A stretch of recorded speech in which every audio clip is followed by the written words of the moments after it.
In the series of the wonderful country that is called India, today we are going to understand a wonderful chapters which is going to add up to the glorious heritage of India, ancient medical practices.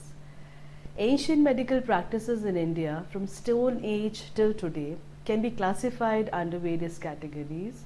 To be suffice with that, the first is the pre-Vedic age, Stone Age. Second, the Vedic age, Age of Reason. The post-Vedic age, Ayurvedic age is the third stage, followed by the early medieval age, the age of alchemy and tantras.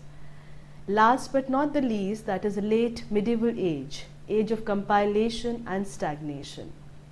The pre-Vedic age, it starts from 10,000 BC, continued till 1500 BC. In the earlier days, people acted as their own physician. In imitation of animals, they treated their lesions by licking, sucking, blowing, and covering with mud. During the Stone Age civilization, tools formerly employed as weapons began to be used for making incision, trepantations, bloodletting, scarifications, amputations, and other surgical operations.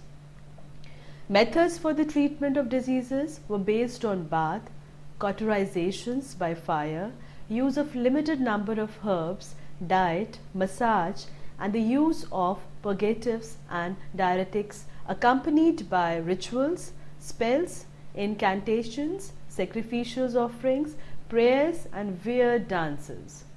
Psychotherapy also found an important part of primitive medical care and consisted of exorcism, use of amulets, magic, and witchcraft, besides spells and incantations. Accidental or battle wounds, killing and slaughter of animals, and cannibalism gave men an idea of the visceral content of the human body.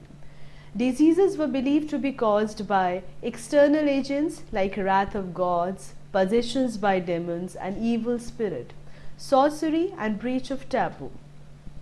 With lapse of time, the influence of the planets, stars, loss of souls were often regarded as a cause of disease. Specific diseases were believed to be caused by specific demons or spirit, the seeds of future doctrine of specific infections or germs.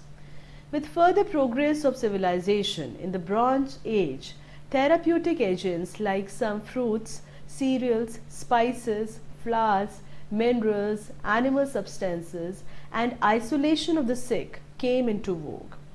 The physicians were mostly priests, prophets, magicians, and herbalists. Diagnoses of diseases were based on astrology, dreams, auguries, examination of the liver and urine, magical trance, invoking the tribal god, and divinations through chanting of mantras and incantations. And prognosis was based upon dreams, oracles, and auguries. The treatment by magic physicians consisted of homeopathic magic based on similitudes, direct magic depending on rituals, defensive magic using fetishes, amulets, and talisman. Of the Indus Valley people who settled in India by 3rd millennium BC and built up a magnificent urban civilization, we know little about their concept of disease and its treatment. Primitive medicine was empiricism's cum mystic faith, as scientific medicine is more or less empiricism's cum tested belief. While science deals with material phenomena, magic is confined to supernaturals. In magic, however, there is always an element of expectation, amazement, and uncertainty. It is therefore little wonder that magic medicine of the primitive men continues to survive even today.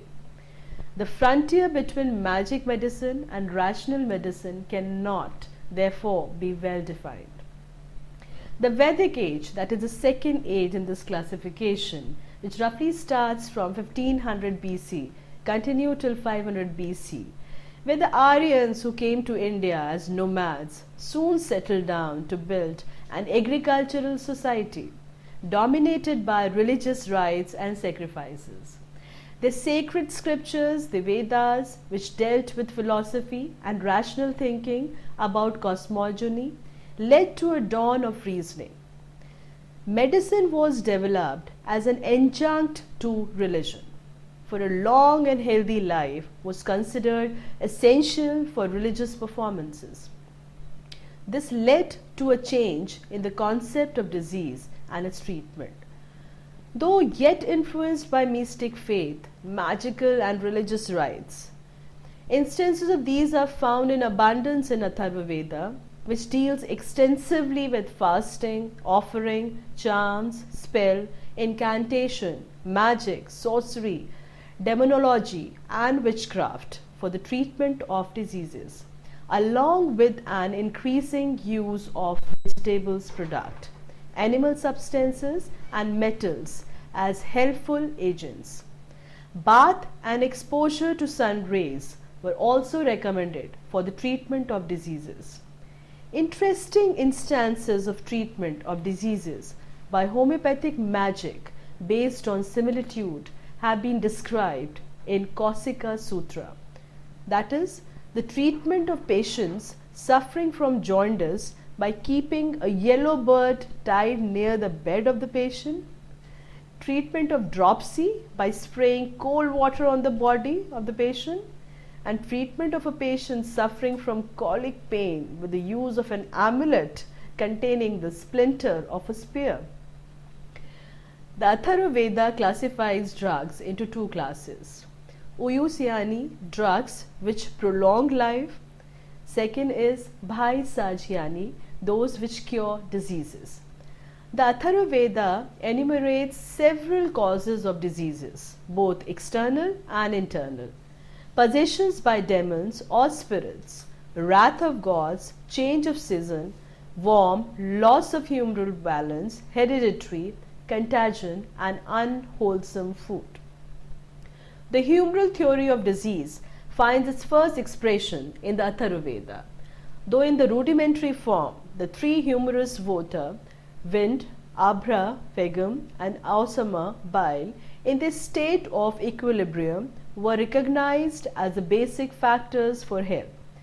And any increase and decrease of any one or more of these in the body led to diseases. It gives an elaborate account of the symptoms of many diseases. Measures for personal and public health have also been described in the Vedic literature. Rudimentary ideas of the physiological processes of digestion of food leading to the formation of child and its circulation through body channels and an improved knowledge of anatomy are found in the Vedic literature.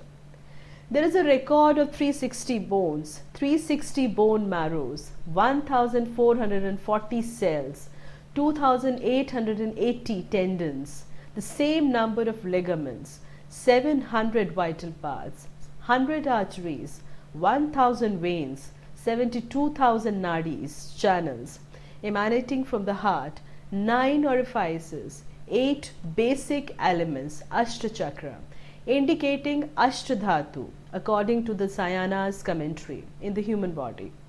Most of these numbers have been shown to be comparable to the division of year into days and the parts thereof. In other words, the human body was compared to a solar year. A similar idea is also found in the ancient Chinese medicine. Man, the microorganism with a limited span of body and life, was considered as a replica of universe, the macrocosm with its infinity of time and space. Surgery too made some progress in the Vedic age. In place of stone weapons, tools for surgical operations in the prehistoric age, bamboo splinters with sharp edges were used. The third stage was post-Vedic or Ayurvedic age, which starts from 500 BC and continued till 600 AD.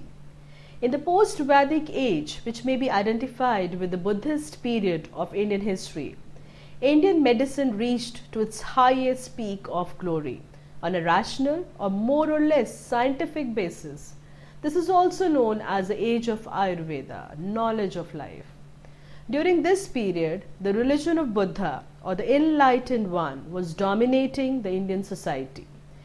Its liberal and rational ideas, which recognized no caste and creed and welcomed all into its fold, and its freedom from mysticism, restrictions, and rigidity of rites and ceremonies, prepared a congenial atmosphere for the growth of a rational medical system. In the post-Vedic period, medicine emerged out of empiric magical practices of the Vedic age and developed into an empirico-rational system of medical practices under the influence of highly philosophical ideas of the Samakhyas, Vedanta, and other schools of thought. As medicine was considered an adjunct to Vedic religion, it was given the name Ayurveda, which was viewed as an auxiliary Veda. Like the Vedas, medical profession was confined to the saints, sages, and priests, and most of the Ayurvedic treatises are found to deal extensively with philosophy, sociology, polity, invocation of deities, chanting of hymns, fasting, offerings, and penances, side by side with the concept and treatment of diseases. The two very well-known Ayurvedic treatises, the Charak Samhita and the Sushruta Samhita, were composed during this period. These incorporated the highest wisdom of Indian medical practices and formed the basis of all subsequent compilation on the subject. Ayurveda discusses 8 branches of medicine: Kaya Chikitsa, Salaya, the study of the diseases of the eye, ear, nose, mouth, throat, etc. Shalya Pahartaka, surgery. Visagara Vairodhika, pranama, that is the toxicology. Bhuta Vidya, that is the psychiatry and the psychotherapy. Kaumara Abhratya, that is the pediatrics. Rasayana, treatment for rejuvenation. Vajlakarna, treatment for increasing virility. The 3 physiological factors known as 3 dhatu, 3 fundamental elements, constitute the basis of Ayurveda. These are known as Vayu, the wind, representing nervous function; Pitta, bile, representing the function of the secretory system or metabolic function; Kapha, representing the function of lymphatic tissues. These 3 physiological factors are responsible for the condition of the body in health and disease. The balanced state equilibrium in the body maintains body health, and with their unbalanced state loss of equilibrium when one or more of them increases or decreases in the body, disease results. This concept is known as humoral theory or theory of humoral pathology. This has been elaborately discussed and developed in the Charaka and the Sushruta Samhitas. Modern classification of diseases into 3 main groups like neurosis, nervous diseases; biosis, organic diseases; and sclerosis, degenerative diseases, bears resemblance to the 3 types of diseases produced by the corruption of the 3 humors postulated in the Ayurveda.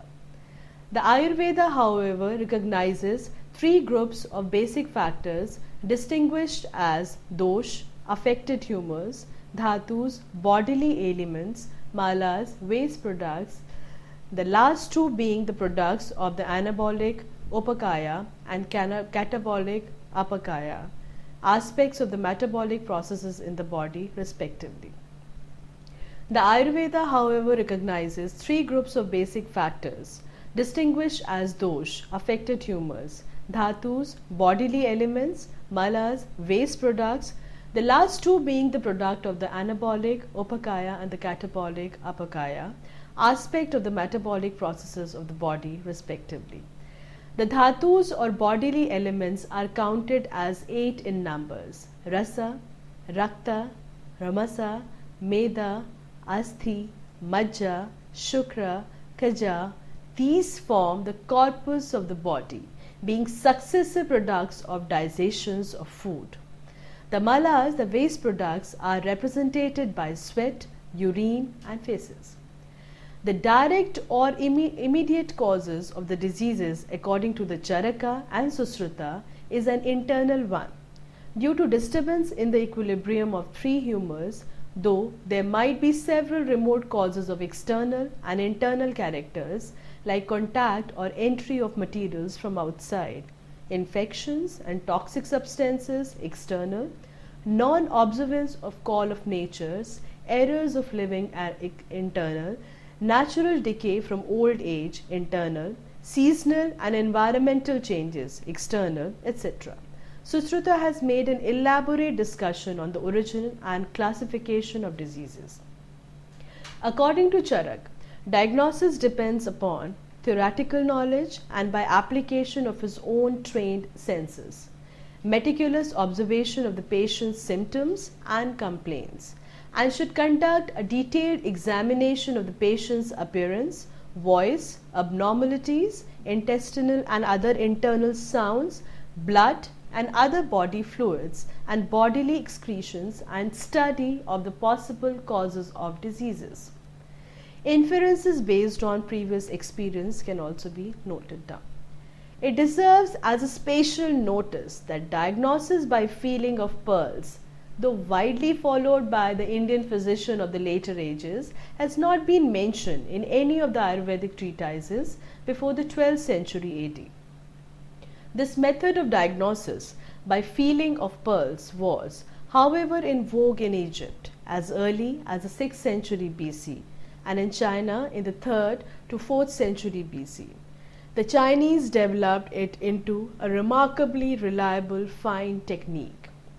Treatment of diseases included oral medication, eye drops, gargles, medicinal cigars, nasal medication, liquid ointments, suppositories, enemas, touches, sweatings, etc. Ayurveda further laid special emphasis on diet. According to Susruta, there are 4 common basic features in the treatment of all diseased and abnormal condition: cleansing processes, same Odhana; pacification and tranquilization of the deranged bodily humors, same Amana; proper diet, Amara; observance of hygienic rules and prescribed medical regime, Akra. Digestions and metabolism have been discussed in Charaka at length. Embryonic growth, or the growth of fetus in the womb, from the time of conception to the date of delivery, has been described in some detail in Charak and Susruta, which do not differ much from that of the modern medical text.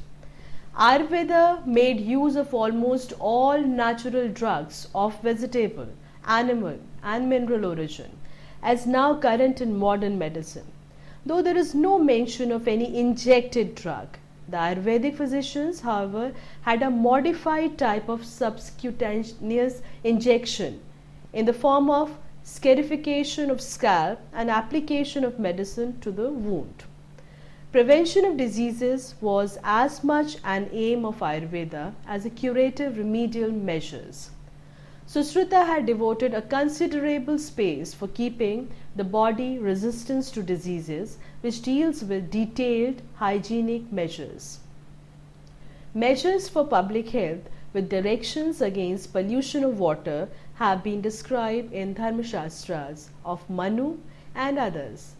Influence of climate, seasonal changes and daily variation of temperature on health have also been discussed. Surgery also made a remarkable progress with achievements of highest order during this post-Vedic period. Of the 2 magnum opus among the Ayurvedic treatises, the Charak Samhita and the Susruta Samhita, the latter is a complete treatise on surgery and midwifery, in which the scattered facts of surgery occurring in the Vedic literature have been incorporated. It describes 8 kinds of surgical techniques: Chedana, Bhedana, Lekhana, Vedana, Asana, Aharana and Visravana, and last one is Slavana.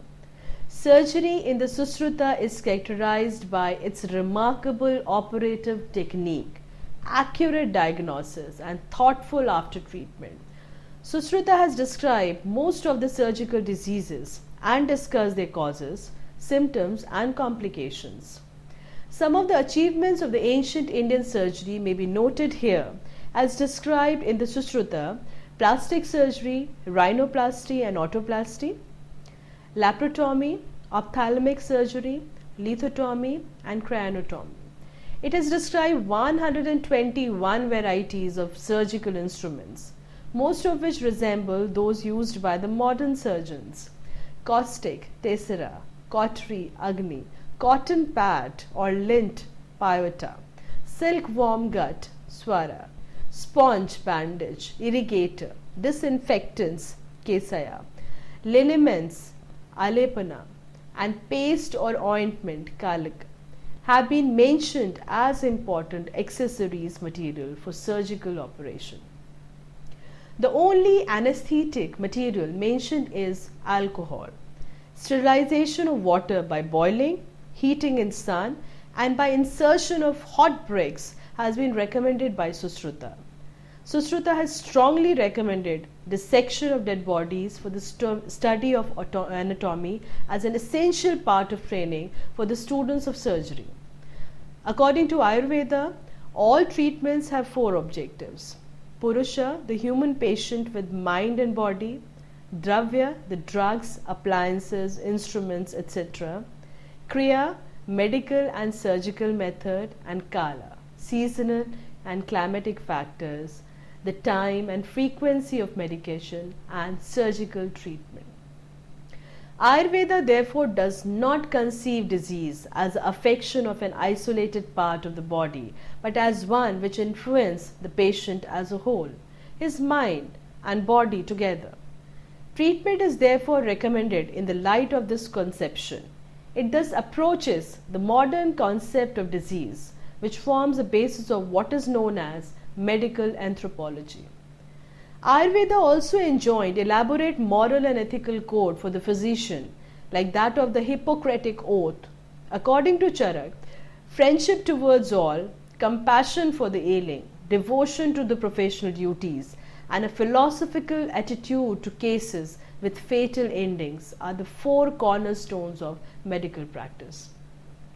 The Ayurveda was taught at the monastic universities of Takshila, Banaras, and Nalanda. Establishment of hospitals for men and animals, plantation of herbs for their pharmaceutical use are recorded in the Ashokan Edicts too. Fourth category of the treatment which was available in the ancient India, the early medieval age, which is called the age of alchemy and tantras, which starts from AD 600, continued till 1300 AD. While medicine in the post-Vedic period was being developed on an increasingly rational basis, with a gradual elimination of magic and mystic faith, its progressive march came to a halt with the decline of Buddhism and the revival of Brahmanical religion, with growing rigidity of caste system and numerous social bans and bars, as dictated in the Dharmashastras of Manu and others. This led to the revival of priestly and religious therapy, somewhat similar to that of the Vedic age, side by side with the Ayurvedic system. A new religious cult known as Tantric cult, of which alchemy formed an integral part, made its appearance and dominated the Indian society for centuries afterwards, with its promise of easy salvation in the present life for the common people. Transmutations of the base metals, particularly of mercury into gold, and a search for an elixir of the life are the primary objects of alchemy, which also indulge in magic, miracle, and mystic rites.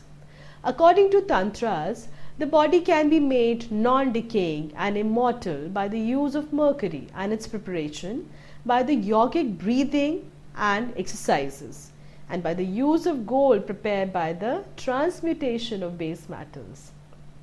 Though the objectives of the alchemists were found to be impossible to realize, they however made some notable contribution by the preparation of many mercurial compounds which were used by Ayurvedic physicians for treatment of various diseases. Particular mention may be made of crystalline red sulfide of mercury named Makar Adhwaja or Swarna Sindura, which is extolled in many alchemical tantras and medical treatises. For all the diseases of the human flesh, black sulfide of mercury, that is Kajali, mercurious chlorides, Rasakarapura, and oxides of various metals used as remedy for many diseases. These are the gifts of alchemy to medicine in this period.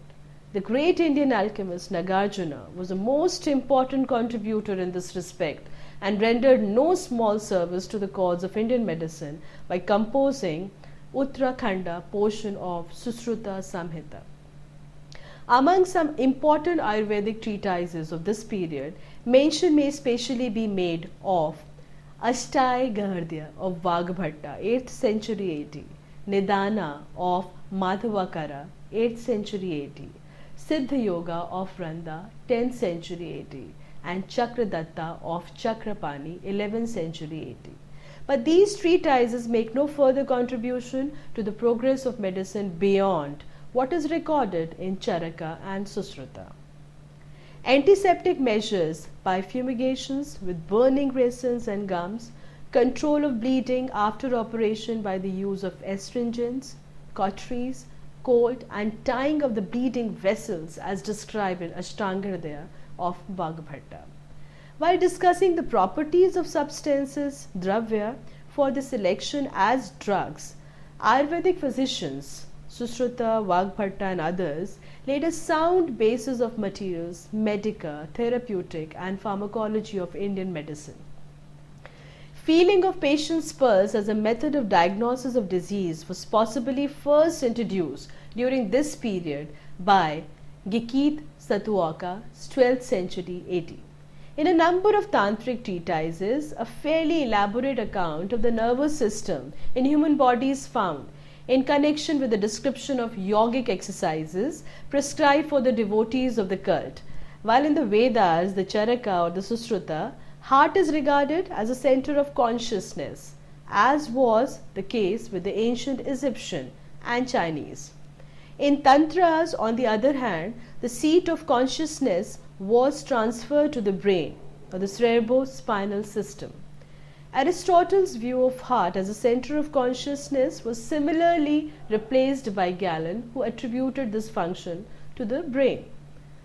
According to the Tantras, all nadis, nerves, start from the Mooladhara chakra at the end of the vertebral column, Brahmadana, lying between penis and anus, and ascend along the column through a number 9 of intermediate plexus to the highest cerebral nerve plexus, Sahasrara chakra in the brain. From these plexus, final nerve cord, nadi, radiate in all different parts of the body. It is stated that the nadis are roughly around 72,000 in number, same as recorded in the Vedas, Charaka and the Susruta Samhita. The nerve cord of the sympathetic spiral system have been stated to be 700 in number, of which 14 are most important, namely Sushumna in the central channel of the spinal cord, along with Vajra, Citrani, Ida and left sympathetic chain from left nostril to left kidney, Pingala, the corresponding chain on the right, and 11 others.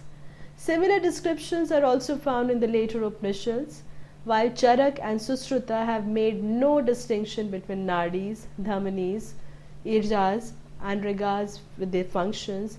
In the Tantras, we first meet with a separate system of channels in the body, described as nadis, which carry the sense impressions to the brain. The nadis of Tantra can thus be identified without any hesitation with nerves. This is the distinctive contribution made by the Tantras to the Ayurveda. At the same time, Tantras might be held responsible for the revival of the idea of magic, miracles, rites and mysticism, which led to the stagnation and decline of Ayurveda. It might be of some interest to note here that both Plato as well as the author of Hippocratic collection refer to 3 thick vessels in the vertebral column in positions very similar to those of Susumna, Ida and Pingala. It was during this period that there occurred some exchanges between the Indian and the Arabic medicine, when some Indian physicians were invited to the court of Abbasid Khalif al-Mamun, AD 927. There they assisted the Arabian scholars in translating into Arabic the great Indian medical treatises, the Charak Samhita and the Susruta Samhita. As a matter of fact, the Arabian medicine system, which was Hellenic in origin, came to India under the name of Unani system of medicine, which is still practiced by Indian Hakims. Several Unani drugs were thus incorporated into Indian pharmacopoeia. Of these, camphor sublimate of Lollandons deserves special mention. Next in the category is the late medieval age. The time period is AD 1300 to AD 1600. With the influences of alchemy declining gradually, the Indian medicine remained practically stationary with little new knowledge being added. Several comprehensive and useful compilation and commentaries were, however, produced in this period, which incorporated many alchemical metallic preparations as drugs, improved methods of diagnosis borrowed from foreign sources, and description of some new diseases not known before are found in these works. The Sarangadhara Samgraha by Sarangadhara, 14th century AD, gives an account of the feeling of pearls in detail for the purpose of diagnosis of different diseases, for examining the condition of health of a person and of his state of mind, as well as for the purpose of prognosis. The nature of the movement of the pearls, its intermittent and halting character, slowness or fastness, weakness or strength, warmth or coldness, steadiness or variability are all regarded as specific indication of patient's condition as well as of nature and cause of diseases. The Bhav Praksha, 16th century AD of Bhava Mishra, another Ayurvedic treatise of this period, which is a voluminous compilation, also furnishes a similar description of examining patient's pulse for the diagnosis of his disease and for determining the condition of his body and mind, in addition to that of the technique of feeling the pulse using the first 3 fingers of the physician's hand. This technique of feeling the pulse for diagnosis of various diseases was probably learnt by the Indian physicians from their contact with the Chinese. Mention of Firangarogas, the disease of the Portuguese, and its treatment with calomel and copsini are found in the above text as also in the Isara Pradipa of the same period. The Basarat Nasa Mukaya is the most typical production of this period. A large number of so-called well-tried mercurial and minerals adapted to the treatment of diseases are described in this text. The Arka Prakasa, a treatise on the preparation of medicinal tinctures and essences, also belongs to this period. It prescribes mercury treated with aqua regia as a remedy for Firangaroga. Muslim influence is distinctly discernible in this hybrid production. During the Mughal rule, Indian medicine came into close contact with that of the Unani system, and several books on medicine incorporating the knowledge of both the systems were published by a number of well-known Muslim physicians. Emperor Akbar, a great patron of learning, also invited many foreign scholars and physicians from Persia, Khorasan and Europe to his court and encouraged the development of medical science in India. Many hospitals and dispensaries and teaching institutions of medical science were also established at various places in the country by Akbar and other Muslim rulers of this period.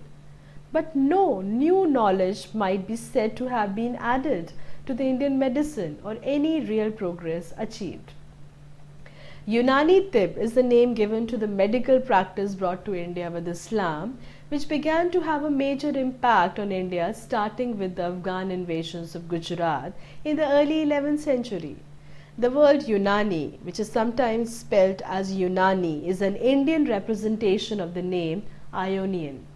Unani medicine is the system founded on that of Galen, and in particular as interpreted in Avicenna's AD 980 to 1037 work Al-Qanun fi Tib.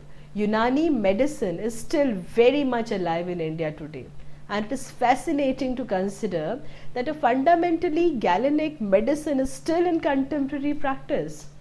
As might be expected, Unani medicine and Ayurveda have influenced each other, especially in the realm of material medica. Although the primary language of Unani medicine are of course Persian and Arabic, there are even Sanskrit texts on Unani. For example, the 18th century work Hikmat Prakasha was written in Sanskrit by the pious Hindu Mahadev Deva. Unani medicine postulates 4 basic humors as opposed to Ayurvedic 3. The Unani medicine is more oriented towards the treatment of patients in hospitals. The major difference between these systems, however, is their clientele. Broadly, Unani physicians treat Muslim patients and Ayurvedic physicians treat Hindus. Very important aspect of the ancient medical system in India is the Siddha medicine.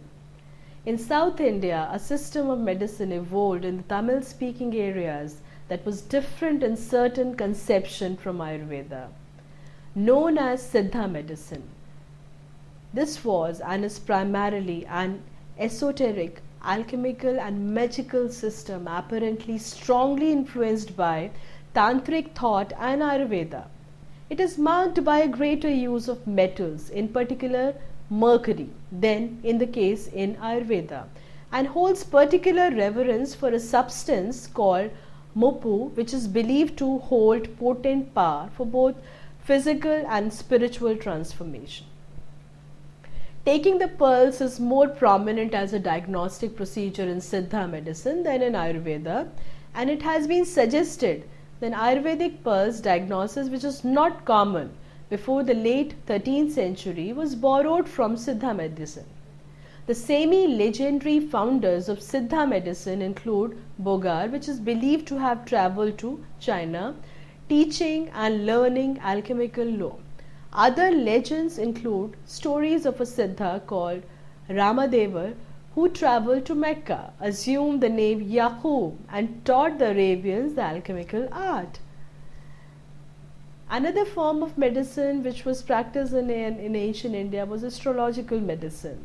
From the earliest time, Ayurveda treated a range of children's diseases as being due to the magic or maybe the malign influence of the celestial demons who was believed to attack children and to afflict them with a range of symptoms.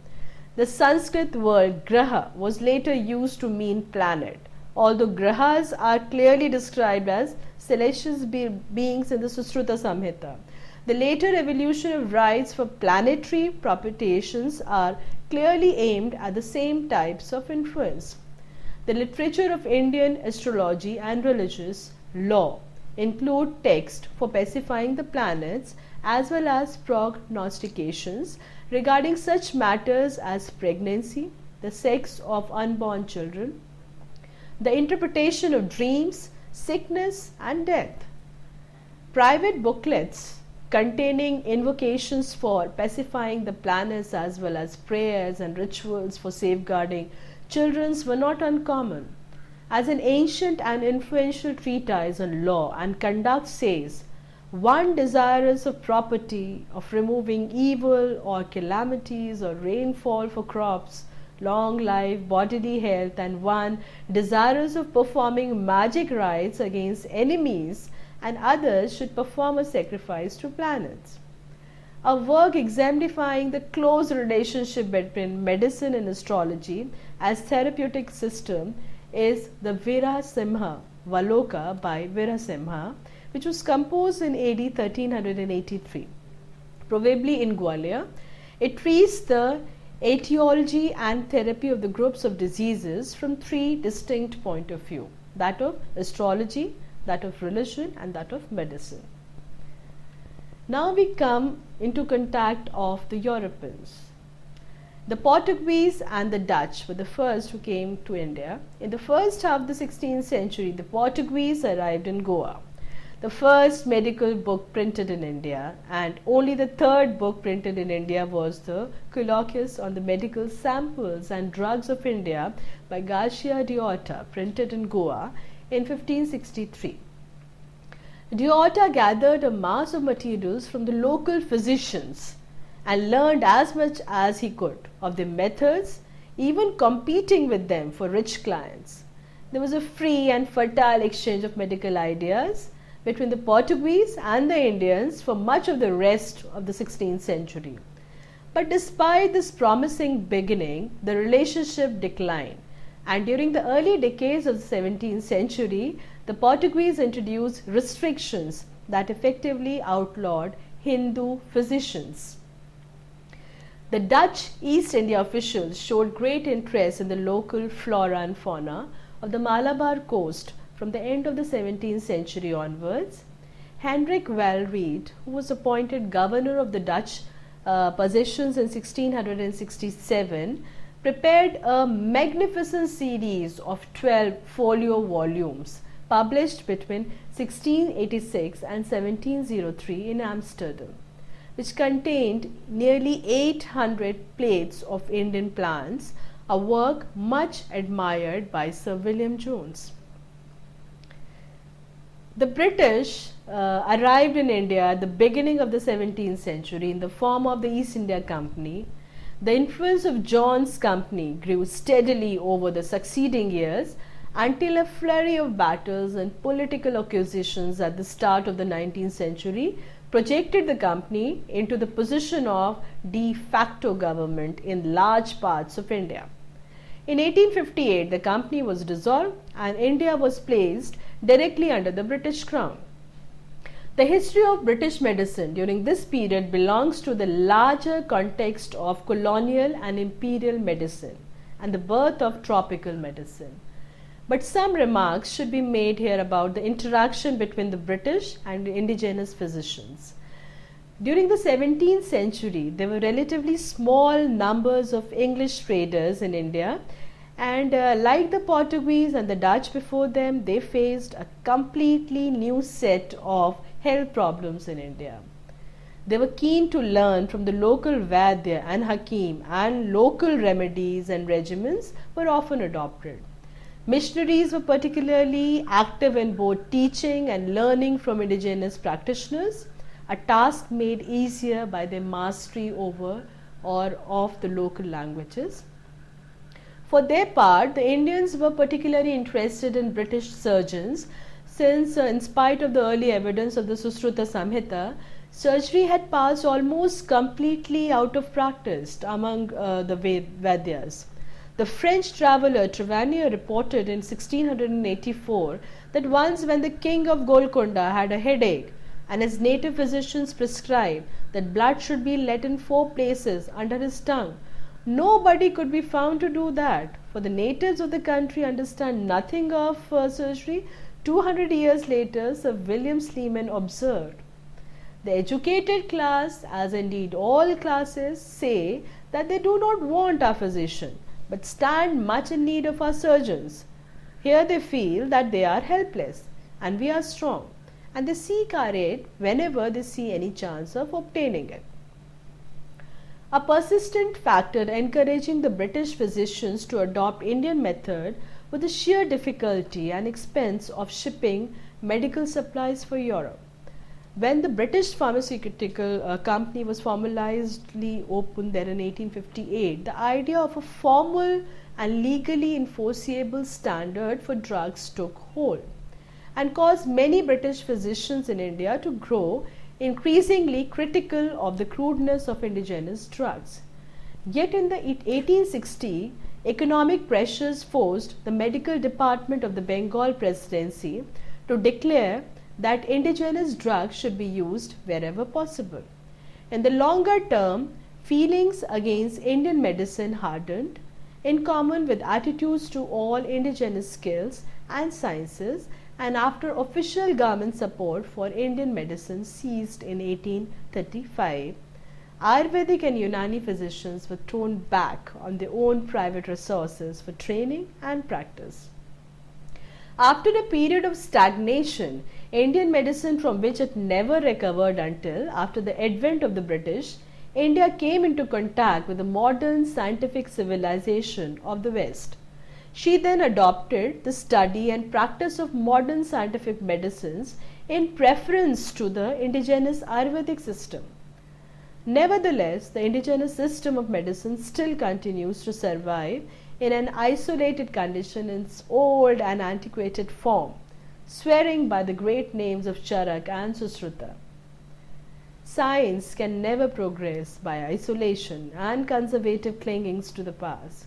It is therefore no wonder that the Indian medicine has failed to recover from the cultural coma with which it was seized and now remains satisfied like the Egyptian with merely worshipping the dead or like the Chinese adoring the antiquity. But the history of the Greek medicine has been quite different. There was also a cultural collapse for Greek science, including medicine, after the Greco-Roman period in Europe. The Greek medical knowledge was, however, recovered through the Arabic translation in the early Renaissance period and developed on a scientific line by the work of Vesalius, Harvey, Descartes, Van Helmont and others. For the unsettled social and political conditions prevailing in the country towards the later part of the Mughal rule created an atmosphere not congenial to the growth of science. Though the knowledge and treatises of the medicine of ancient India were available in later years in the form of commentaries and compilation, there were, however, none to utilize them for further development and evolution of Indian medicine on a purely rational and scientific basis, divested from metaphysical disquisitions and religious mysticism. In India, Ayurveda had been the main system of professional health care for the bulk of the population for at least 2 millennia. This even continued under the British Raj, which initially encouraged the study of Ayurveda alongside British medicine when medical colleges were founded in Bengal and elsewhere. But with the change of the British educational policy after Lord Bentinck's educational reforms of 1835 and suppression of the Ayurvedic teaching in state-funded medical colleges, government support for Ayurvedic training ceased. However, Ayurvedic practitioners continued to practice, although their training was reduced to the traditional family apprenticeship system and privately sponsored colleges.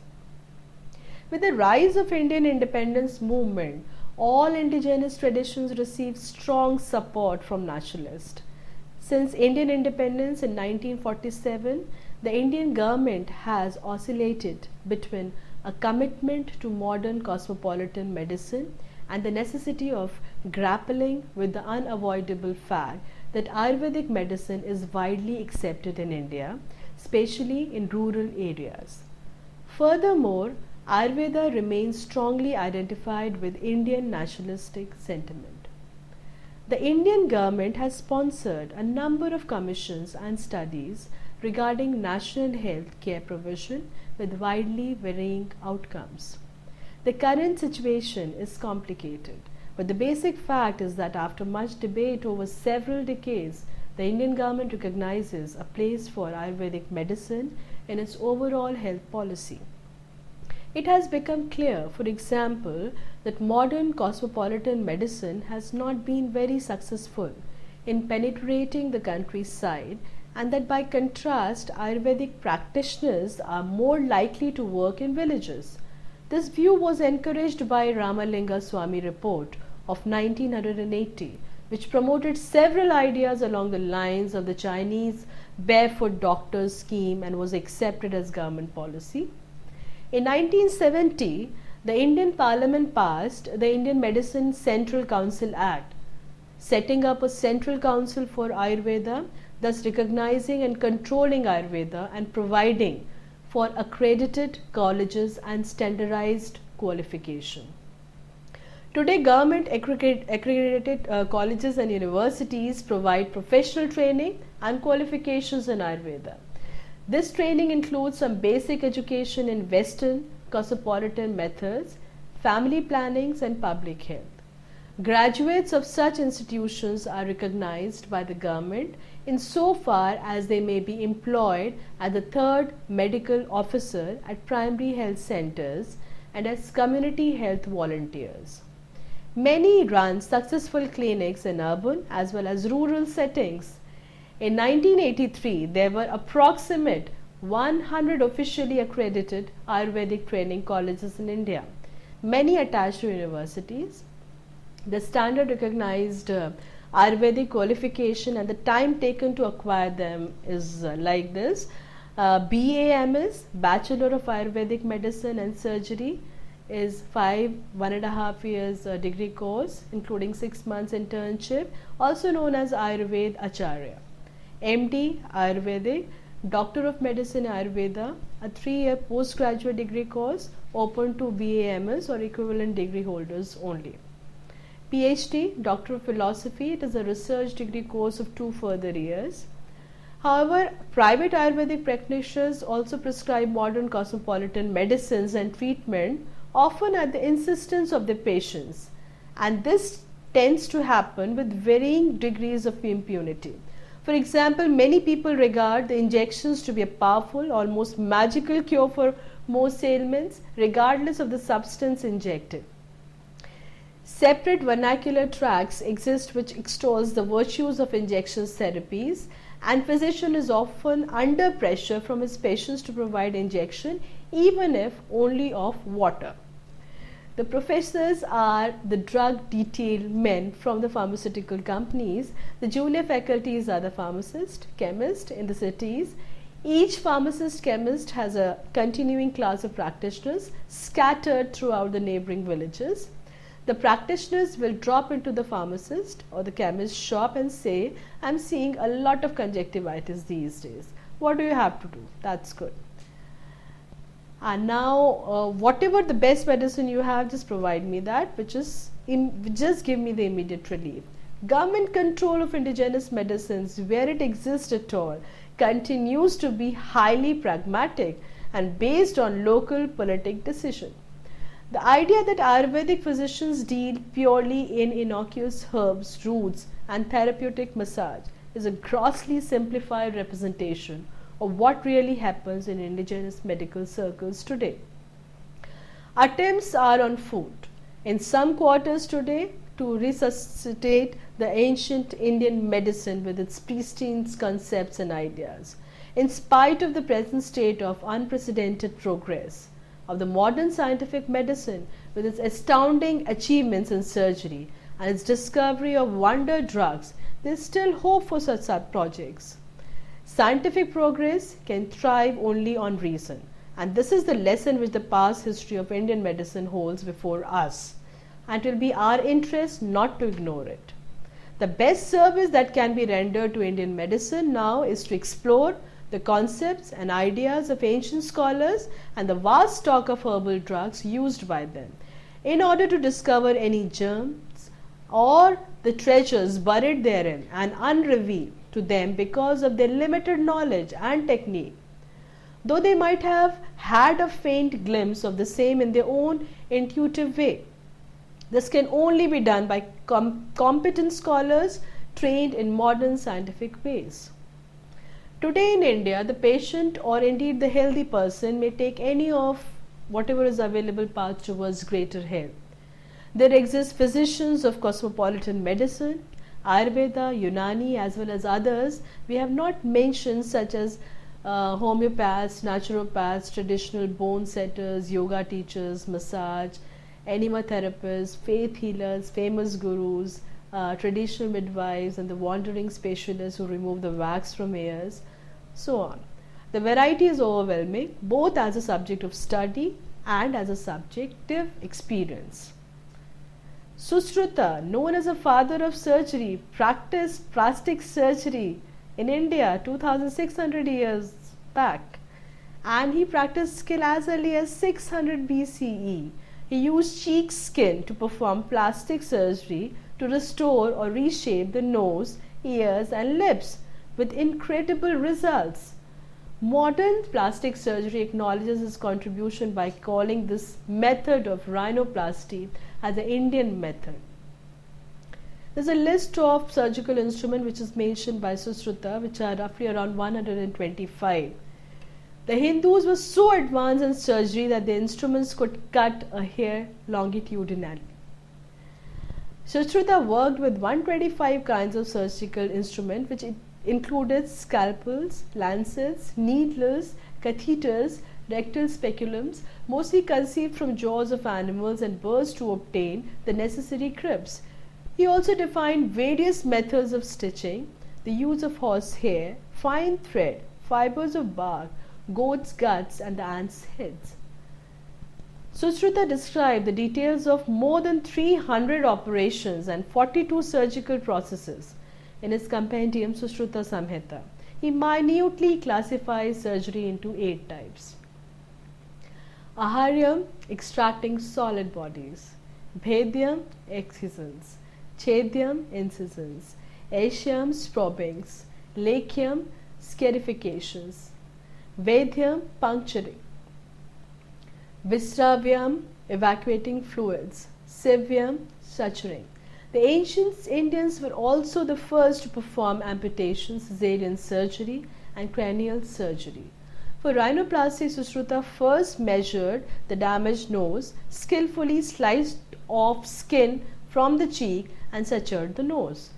He then placed medicated cotton pads to heal the operation. Around 800 BCE, sage Bharadwaj was both the father of modern medicine, teaching Ayurveda, and also the developer of aviation technology. He wrote the Yantra Sarvasva, which covers astonishing discoveries in aviation and space sciences and flying machine, well before Leonardo da Vinci's time. Some of his flying machines were reported to fly around the Earth, from the Earth to the other planets and between universes. His designs and descriptions have left a huge impression on modern-day aviation engineer. He also discussed how to make these flying machines invisible by using sun and wind force. There are much more fascinating insights discovered by Sage Bharadwaj. Medicine, surgery, pediatrics, gynecology, anatomy, physiology, pharmacology, embryology, blood circulation around this era, and through 400 BCE, many great developments occurred. In the field of medicine, Ayurveda, sage Devodasa Dhanvantari developed the school of surgery. Rishi Kashyap developed the specialized field of pediatrics and gynecology. Lord Atre, the author of Charak Samhita, which was written in between 8th through 6th century circa BCE, perhaps the most referred to Rishi physician today, the Charak Samhita was the first compilation of all aspects of Ayurvedic medicine, including diagnosis, cures, anatomy, embryology, pharmacology, and the blood circulation. He wrote about causes and cures for diabetes, TB, and heart diseases. At that time, European medicines had no idea of these ideas. In fact, even today, many of these disease causes and cures are still unknown to modern allopathic medicine. Along with herbs, diet, and lifestyle, Atre showed a correlation between mind, body, spirit, and ethics. He outlined a charter of ethics centuries before the Hippocratic Oath. Rhinoplasty, amputation, cesarean and cranial surgeries, anesthesia, antibiotic herbs. While Lord Atre is recognized for his contribution to medicine, sage Sushruta is known as the father of surgery. Other unique quality of Ayurveda is that it uncovers and cures the root cause of illness. It is safe, gentle, and inexpensive. It sees 6 stages of disease development, where modern medicine only sees the last 2 stages. It treats people in a personalized manner according to their doshas or constitution, not in any generic manner. Further, Ayurveda being the science of life, Atre was quick to emphasize proper nutrition according to dosha, and perhaps above all else, there was a mind-body-soul relationship. That is the root cause of all diseases, and the best medicine for all conditions is spiritual and ethical life. One of the Ayurvedic surgical practices being used today in India involves dipping sutures into antibiotic herb, so when sewed into the person, the scar heals quicker and prevent infection. The modern surgical world owes a great debt to this surgical sage. Medical science was one area where surprising advances has been made in ancient times in India.